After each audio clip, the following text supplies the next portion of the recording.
Moving on now to the real life example is by using an amplifier to energize the coil system with current and voltage, so that we have real wattage usage here, and that draws a complete picture on the subject. So what I wanted to cover in this video is two things.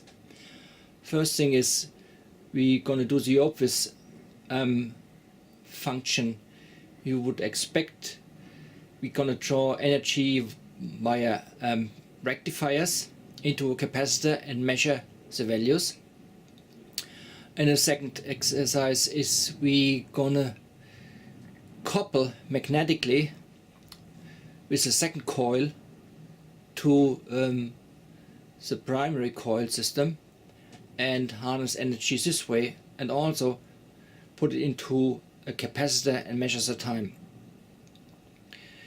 Because now here we have, you see at the moment 1.5 volt usage, and I'm already over 350 volt on the input side. I had to use my 1000 to 1 probe, because that becomes quite complicated. So looking at the subject by using a high voltage power supply is completely out of the discussion here, because when I walk you through here about my voltage inject, you see at 5 volt or 10 volt or 12 volt we go over 5, 6, 7 kilovolt already. So that becomes challenging in terms of harnessing the energy and converting, but more about that later. We'll give you a little overview of configuration. Okay, you see the standard configuration. I have one power supply for driving the system, one small power supply for the driving stage. So the signal generator is going into here, and then we use again my single high power MOSFET here, and we are running only at 30 kilohertz. So that means this one can be used to the full utilization up to 500 watt, which I don't need to. So we're gonna have some DMMs we're gonna use for logging information later on. Here's still my air core, and then I will also show you a little comparison that the component usage is very important. I will not go too much into efficiency and quality of the product, but that is one example I want to give you. I want to show you the performance of the air core and the performance of standard ceramics, and you will be surprised. And then we have the tuned magnetic resonant coil here. It's a coil I used probably for those of you familiar or knowingly having seen the videos of my radiant energy series. I used 8 of them, but I built them all 1-to-1, so I didn't need to use any capacitors to resonate with them. However, that was very close. So this one is not that close. You can see here the coil here, and here you see the resonant coil. This one is also tuned to the frequency. However, big problem on this one is because I'm 10 times out of range with my inductance. So the voltage, let's say the energy efficiency or the amount of energy I can harness is fairly low. So going back to my initial value of 5 volt, I have a current consumption here of 160 milliamp. That's equivalent to 800 milliwatt at the moment. As you can see, the voltage output here, so potential is 2.17 kilovolt. So if you compare that with the 5 volt we had from the signal generator on its own, this was about 280, 290 or 250, something like that. It's almost a 10-fold increase. So 160 milliamp, okay, from a signal generator, the current is very low because high ohmic 50 ohm. So that has to be taken into consideration. If I go up now on this one to 10 volt, let's say, See if it's proportional. It is proportional, so at 10 volt I have almost twice as much current, and also proportional, so twice amount of voltage here. Yeah, that looks almost twice as much. So at 12 volts, that's one of the voltages you probably would go for if you use a battery system. That's what we can expect. Let's go for a little bit of tuning. Here we go, and now I have a problem. So that's 5.27 kilovolt, 350. I have restricted the power rating. I can go up. So 370 is always rating. So now what's gonna happen here? I'm exceeding already by far my power rating for my capacitor. I will show that to you in a second. So with a 12 volt, what happens here? You can see that the 12 volt is overkill. The 5 kilowatt I can't handle. You see that? I'll scroll a little bit through. Now it's not under load, but if it will be under load, that would be continuous spark. So that means we have to use different capacitors, and one example would be here, ceramics. So I use the ceramics, however I'm not able to go to the same value as it is with the air capacitor, so I'm slightly out of it, so I will tune to it, but I will show you the impact it has using these ceramic capacitors. So now I use the ceramics in series, so that gives me 6 kilowatt safety margin.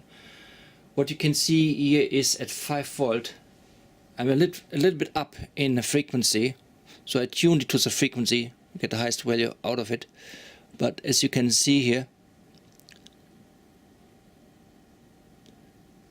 1.1 kilowatt, it's 50% less output power to the coil if you want. So that's the maximum I can do, 1.10 kilovolt, and we are around of, yeah, I'm 1.5k off my target frequency. So that's why you require trimmers. However, if we talk about high voltage trimmers, we're talking about vacuum tube capacitors, and we talk about a lot of money. So they go between 500 and thousands of pounds they can cost, or thousands of dollars if you want. And that's not an easy task to achieve. So high voltage, to use or to work in high voltage, is a very expensive, not only dangerous, but it's also a very expensive exercise. Let's go up back to the 12 volt I had before. So I have about, I would say about less, more than 30% less. Here you see a third, 1.65 kilovolt I have here at the moment only at 12 volt. Here I have roughly half of the current in use. So the dielectric is not that efficient in helping me actually getting the highest Q out from the coil. So we would require other materials to look for, and they are available. You normally use them in your tester coils. However, they have so high values that you would use them, lots of them in series to get down to your value. They're mostly all in a nanofarad range, and here you need only picofarad. So you would have to probably to connect 10 of them in series to get to the value. However, they are 2000 volt rated each. 10 of them in series would give you 20 kilovolt safety margin, so that's quite good. I'm back at my air capacitor, and you can see here right away at 5 volt I'm peaking a lot. So what I'm going to do now is I will use high voltage capacitor from a microwave oven and will charge it up. So I know the value of this one, so that is roughly about will give me roughly about 2 watt of power in when it's charged in a second. So we will see how long it takes here from a measurement point of view. So I will go a little bit lower in the value. I will have that up be here at 2 kilowatt at the moment, a kilovolt, sorry. So that gives me 600 milliamp. So that's 0.6 watt, half a watt. So at least I should charge it under 4 seconds to full voltage to break even with a power input. So let's see how that performs. I'm using this high voltage diodes, they're 300 milliamp rated. I don't need so much power on them, but they're good for up to 10 kilovolt. So I use them. However, they're not that efficient in transmitting, so I just did my preliminary test, just connecting only the DMM across here the terminals, and see how much I get out here only on the terminal connectivity. So 5 volt is adjusted, I'm connected, and my DMN says 644 volt. So as you can see, they're connected here on one side, which goes to the capacitor, and then on the other side. So they're not connected now to capacitor at the moment. So 645 it says. Let's see how much I can capture of this energy. Now connected the capacitor in parallel to both to the half bridge. I will not go to the full value because I want to measure it with the DMM. Let's just assume full charge would be 2 watt of power. I have 600 milliwatt in. So I want to go to 1000 volt maximum. That's the DMM, what the DMM can measure. That should be done in half a second for 2 watt, or in a second for 1 watt, or in 4 seconds for 500 milliamp. So let's see. I have now the DMM connected to my laptop and record the voltage here. So I can take 2 measurements per second. I assume that will not be good enough. It's not be fast enough, but let's see. So 5 volt is set it, and because it's only half bridge, I'm not getting the full voltage either. So we have 600-700 volt I would expect. So let's see. Time starts now. Full value.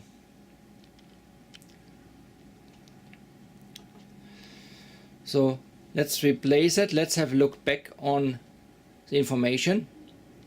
I did run it a couple more times to be sure that it's correct and took the measurement. However, I cannot be more accurate at the moment. I would need to get new equipment which measures up to 10 times per second. But what I can tell you here is that within half a second you can see here 44. It's from 0 to 551 volt. Now I give you the power measurement based on this calculation. Now calculate the value of the capacitor. I take the voltage which is achieved within half a second, 664 volt. I type in the capacitance and I get a joule of 0187. Now I go over and type that in. That gives me a value of 375 milliwatt. Guess what? We are 50% out of range of what we're actually putting into the system, so that is not an efficient way to use energy directly into a capacitor. We have to use a different mechanism. That's what I'm going to show how we can do that in my next videos.